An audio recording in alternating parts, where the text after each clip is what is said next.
বিসমিল্লাহির রহমানির রহিম মালিকি ইয়াউমিদ্দিন। আল্লাহ রাব্বুল আলামিন বললেন, ও আমার মানুষেরা, ও আমার বান্দারা, ও পৃথিবীর সৃষ্টি সমগ্র, আমি দিন শেষে কিন্তু তোমার মালিক। দিন শেষে, end of life, end of day, end of year, আমি কিন্তু তোমার মালিক। আমরা যারা বিভিন্ন কর্পোরেট হাউস পরিচালনা করি, সেই কর্পোরেট হাউস পরিচালনা করতে গেলে আমরা গত জুমার ভিতরে এসিআর শব্দটি নিয়ে এসেছিলাম। অ্যানুয়াল কনফিডেন্সিয়াল রিপোর্টের কথা বলেছি। আল্লাহ রাব্বুল আলামিন বান্দার জীবন শেষ হয়ে যাওয়ার পরেই প্রত্যেকটি বান্দার লাইফের জীবনের শুরু থেকে শেষ পর্যন্ত এসিআর এর পরিবর্তে এলসিআর ওপেন করবেন। কি ওপেন করবেন? LCR। L that means life, C means confidential, R means report. Life confidential report আল্লাহ রাব্বুল আলামিন পেশ করবেন। এখন প্রশ্ন হলো, আমরা যারা এই দুনিয়াতে আল্লাহ রাব্বুল আলামিন আমার মতো এই মানুষের এই ভিতরে যে আত্মাটুকু দিয়েছেন, আল্লাহ রাব্বুল আলামিন চাইলে আমার এই আত্মাটা মানুষ নামক এই শ্রেষ্ঠ সম্পদশালী জীবনের ভিতরে না দিয়ে আল্লাহ চাইলে কি আমার আত্মাটাকে একটি কুত্তার ভিতরে ঢুকিয়ে দিতে পারতেন না? এটা আওয়াজ করে বলেন, পারতেন কিনা? আল্লাহ চাইলে আমার এই জীবনটাকে একটি কীট পতঙ্গের ভিতরে ঢুকিয়ে দিতে পারতেন। করুণা করে, মেহেরবানি করে যে আল্লাহ রাব্বুল আলামিন এই পৃথিবীর কোটি কোটি সৃষ্টির ভিতর থেকে আমাকে আপনাকে সৃষ্টির শ্রেষ্ঠতম মাখলুকের ভিতরে দিলেন, আমার অর্থ দিলেন, আমার বৃত্ত দিলেন, প্রভাব দিলেন, প্রতিপত্তি দিলেন, আমার সামনে ভিক্ষুককে নিয়ে এসে দাঁড় করালেন, আমার সামনে শত কোটি টাকার দানবীরকে নিয়ে এসে দাঁড় করালেন। এই সব কিছুর ভিতর থেকে আল্লাহ রাব্বুল আলামিন বলছেন, আমি তোমাকে 60 বছরের একটি পরীক্ষার হলের ভিতরে ছেড়ে দিয়েছি। সুবহানাল্লাহ। 70 বছরের একটি পরীক্ষার হলের ভিতরে ছেড়ে দিয়েছি। প্রসঙ্গত একটি বিষয় এসে যায়, বাংলাদেশের এ সময়ের অর্থবিত্ত প্রভাব প্রতিপত্তিশালী অন্যতম একজন ব্যক্তি নূর আলী সাহেবের নাম আপনারা নিশ্চয় শুনেছেন। আল্লাহ রাব্বুল আলামিন তাকে 3টা কন্যা সন্তান দিয়েছিলেন। গত পরশুদিন আমেরিকাতে একটি মেয়েকে আল্লাহ রাব্বুল আলামিন 30-32 বছরের বয়সের মেয়েকে রোড অ্যাক্সিডেন্টের মাধ্যমে তুলে নিয়ে চলে গেলেন। সবাই বলে ইন্না লিল্লাহি ওয়া ইন্না ইলাইহি রাজিউন। আল্লাহ রাব্বুল আলামিন হয়তো বা পছন্দ করেছেন যে না, তার জীবন এখানে এই ঘটনার মাধ্যম দিয়ে জবানিপাত হবে। আল্লাহ রাব্বুল আলামিন তুলে নিয়ে চলে গেছেন। মানুষের মৃত্যু হবে, কিন্তু এই মৃত্যু কখন, কোন জায়গায়, কিভাবে, কি অবস্থায় হবে আমরা কি কেউ কি বুকে হাত দিয়ে বলতে পারি? বলেন, আমরা কেউ বলতে পারি না। সিরিয়াল ভাই বোনের আসার একটি সিরিয়াল থাকে। বড় ছেলে, মেজো ছেলে, বড় মেয়ে, ছোট মেয়ে, এরপরে ছেলে, এরপরে মেয়ে, এভাবে আসতে থাকে। কিন্তু এর মাঝখান থেকে কে কখন, কোথায়, কোন অবস্থায়, কিভাবে যাবে আমরা কেউ কি বলতে পারি? নিঃসন্দেহে আমরা বলতে পারি না। আমরা গত জুমাতে মালিক ইয়াউমিদ্দিনের তাফসীর করছিলাম। সেখানে আল্লাহ রাব্বুল আলামিন এই জীবন প্রণালী শেষ হওয়ার পরে একটি আদালতে আখিরাত গঠিত হবে। সেখানে আল্লাহ রাব্বুল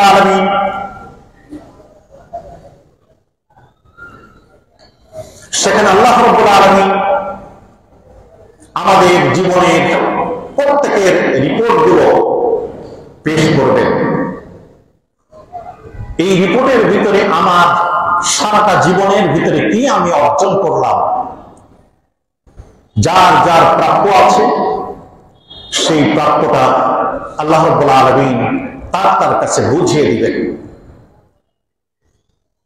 আমাদের কাছে একটি ধারণা তৈরি হতে পারে, ওই আদম আলাইহিস সালাম থেকে এই পর্যন্ত কত মানুষ এই পৃথিবীতে আসলো, কত মানুষ চলে গেল, কত মানুষ এই বর্তমান পৃথিবীতে আছে, কত মানুষ কিয়ামত পর্যন্ত আসবে, এই সবার হিসাব কি আল্লাহ রাব্বুল আলামিন সংরক্ষণ করতে পারবেন?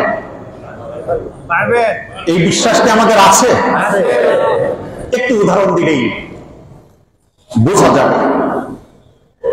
বাংলাদেশ পরিসংখ্যান ব্যুরোর কাছে যদি জিজ্ঞাসা করা হয় বাংলাদেশের আজকের লোক সংখ্যা কত, উনি কম্পিউটারে একটা ক্লিক দিবেন, বলে দিবেন 18 কোটি এত লক্ষ এত হাজার এত জন।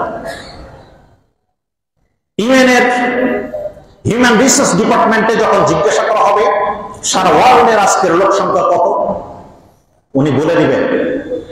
মানুষ হয়ে মানুষের পরিসংখ্যান যদি মানুষের দ্বারা নিয়ন্ত্রণ করে ইনফরমেশনটা কালেক্ট করা সম্ভব হয়, তাহলে কুল কায়নাতের প্রতিটি অণু এবং পরমাণু যে আল্লাহ রাব্বুল আলামিনের নিয়ন্ত্রণে পরিচালিত, তিনি মনে হয় আমার ব্যাপারে খুব বেশি খোঁজ খবর রাখেন না। বিষয়টা কি এমন না খোঁজ খবর রাখেন? তিনি আল্লাহ রাব্বুল আলামিন খোঁজ খবর রাখেন। এখন আল্লাহ রাব্বুল আলামিনের আমাদের কারো কারোর ভিতরে হয়তো এতটুকু বিশ্বাস থাকতেও পারে যে কোনোভাবে এদিক ওদিক দিয়ে পার হয়ে চলে গেলেই তো হয়ে গেল।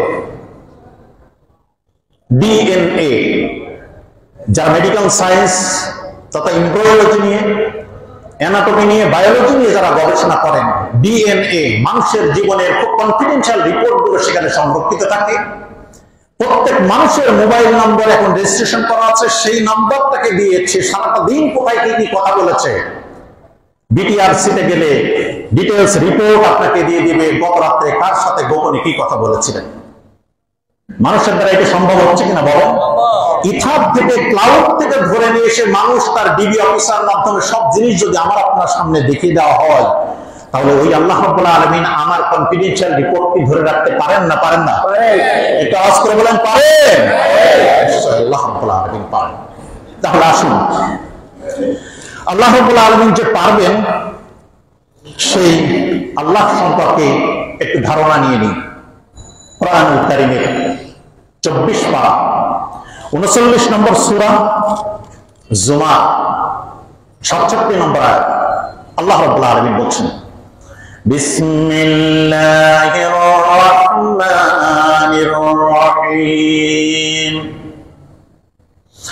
ওয়া মা কাদারুল্লাহ হাক্কা কদরিহি ওয়াল আরদু জামিআন কবদাতুহু ইয়াওমাল কিয়ামাহ والسماوات مطويات بيمينه سبحانه وتعالى عما يشركون। আল্লাহ রাব্বুল আলামিন বলেন, ও আমার বান্দারা, তোমরা আমার বরত্ব সম্পর্কে, আমার গভীরতা সম্পর্কে, আমার পাওয়ার সম্পর্কে তোমাদের ধারণা করতে, তোমরা আইডিয়া করতে পারো না, দাম দিতে চাও না। শুনে রাখো, ওয়া মা কাদারুল্লাহ হাক্কা কদরিহি ওয়াল আরদু জামিআন কবদাতুহু ইয়াওমাল কিয়ামাহ। যেদিন ডে অফ জাজমেন্টের, ওই মালিক ইয়াউমিদ্দিনের তাফসীর করছি আমি। যেদিন ডে অফ জাজমেন্টে আল্লাহ রাব্বুল আলামিন বলছেন বিচার যখন আমি শুরু করব, এই পৃথিবীটাকে আমি বাম হাতের তালুর ভিতরে রেখে আমি বিচার শুরু করব। বলি সুবহানাল্লাহ। বাম হাতের তালুর ভিতরে রাখবেন, কোরআনের কথা বলছি। والسماوات مطويات بيمينه سبحانه وتعالى عما يشركون। সপ্ত আকাশ, মহাকাশ জগৎ, ছায়াপথ, মিল্কি ওয়ে, পৃথিবীর যত মহাশূন্যে যত স্তর আছে, আমি আল্লাহ রাব্বুল আলামিন সপ্ত আসমানকে বইয়ের মতো ভাঁজ করা অবস্থায় ডান হাতের তালুতে ধরে রাখবো। সুবহানাল্লাহ। তাহলে হাতের তালুর ভিতরে যদি কোনো জিনিস থাকে তাহলে দেখা যায় না যায় না? যায়। যায়। আল্লাহ রাব্বুল আলামিন ওই দিন জিবরাইলকে ডাক দিবেন, সব নবীদেরকে ডাক দিবেন। সূরা নাবা, কোরআনুল কারীমের 30তম পারার প্রথম সূরা আন-নাবা 37 থেকে 40 নম্বর আয়াতের ভিতরে আল্লাহ রাব্বুল আলামিন বললেন, কি বললেন সেদিন? ইয়াউমা ইয়াকুমুর রূহু ওয়াল মালাইকাতু সাফফান লা ইয়াতাকাল্লামুন ইল্লা মান আযিনা লাহুর রাহমানু ওয়া ক্বালা সাওয়াবা। আমি আল্লাহ রাব্বুল আলামিন সকল ফেরেশতার সর্দার জিবরাইলকে ডাক দিব, তার সাথে সকল ফেরেশতাদেরকে ডাক দিব। তারা আমার সামনে এসে সবাই লাইনের ভিতরে দাঁড়িয়ে যাবে।